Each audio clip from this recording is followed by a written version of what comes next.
समाचार में आपका स्वागत है। मैं हूं तमन्ना। आइए चलते हैं आज की खबर की ओर। अतिक्रमण के खिलाफ चल रही कार्रवाई।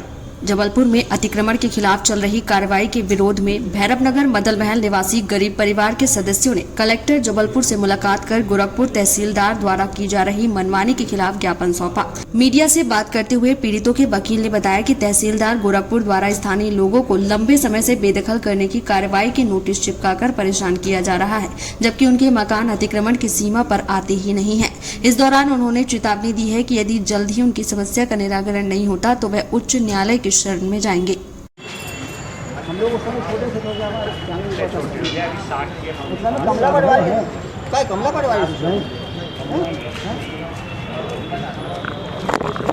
जी सर, क्यों आपको आज कलेक्टर कार्यालय थोड़ा बताइए। आज हम कलेक्टर महोदय के समक्ष अपनी एक बहुत बड़ी गंभीर समस्या लोगों के लिए जो थी लोगों की, हम उसके लिए आए थे, पर कलेक्टर महोदय साहब से हमारी मुलाकात नहीं हो पाई।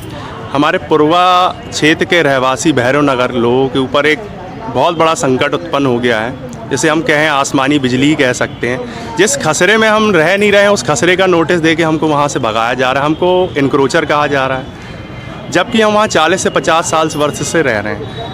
और जो मदल महल पहाड़ी को हटाने का विस्थापित का और लगे हाथ हमको भी वहाँ से हटाया जा रहा है, जबकि हम उस खसरे में रहते ही नहीं है। सुप्रीम कोर्ट का ऑर्डर सिर्फ 407 खसरे के लिए है, 802/1/2 के लिए और 1/1 के लिए नहीं है। हमको वहाँ से हटाया जा रहा है, जबकि वहाँ पे गरीब निर्धन लोग रह रहे हैं, उनका मात्र एक रहवास का सहारा वो घर ही।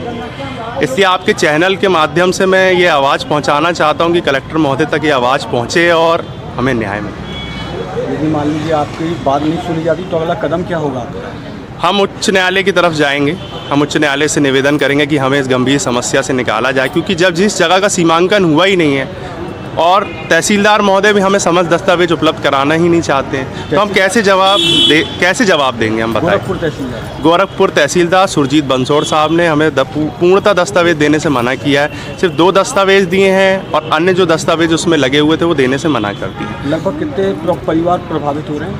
कम से कम 40 से 50 परिवार तो होंगे। 50 परिवार में 4 लोग सदस्य तो मिनिमम रहते ही हैं। इस तरह से तो बहुत सारे सदस्य हो गए और गरीब बच्चे हैं, गरीब परिवार है जिनके अभी बच्चों के एग्ज़ाम चल रहे हैं। कुछ माँ बहनें ऐसी हैं जिनके घर में शादियां हैं। जैसे एक हमारे सूरज दादा हैं जो वहाँ रहते हैं। सूरज दादा के इनकी जो पत्नी है वो पैरालिसिस है और ये मात्र एक घर में कमाने वाले व्यक्ति हैं, मजदूरी करते हैं। उनका एक मात्र झोपड़ी जैसा घर है। सिर्फ इन्हीं गरीब लोगों के लिए हम कलेक्टर महोदय के समक्ष आए थे। कलेक्टर महोदय से हमें न्याय मिले, और जब मामला न्यायालय के समक्ष है तो पूरी न्यायालयिक प्रक्रिया का फॉलो किया जाए।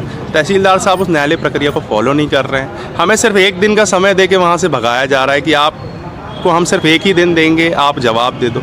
जवाब तो तब दिया जाएगा जब हमें दस्तावेज उपलब्ध किया जाएंगे। हमें नैसर्गिक न्याय के सिद्धांत का ही फॉलो ही नहीं किया जा रहा है तहसीलदार साहब के द्वारा।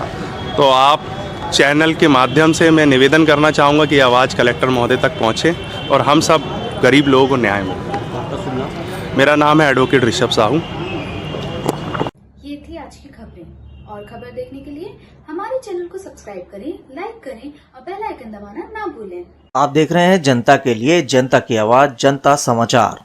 अन्य खबरों के लिए हमारा चैनल सब्सक्राइब करें।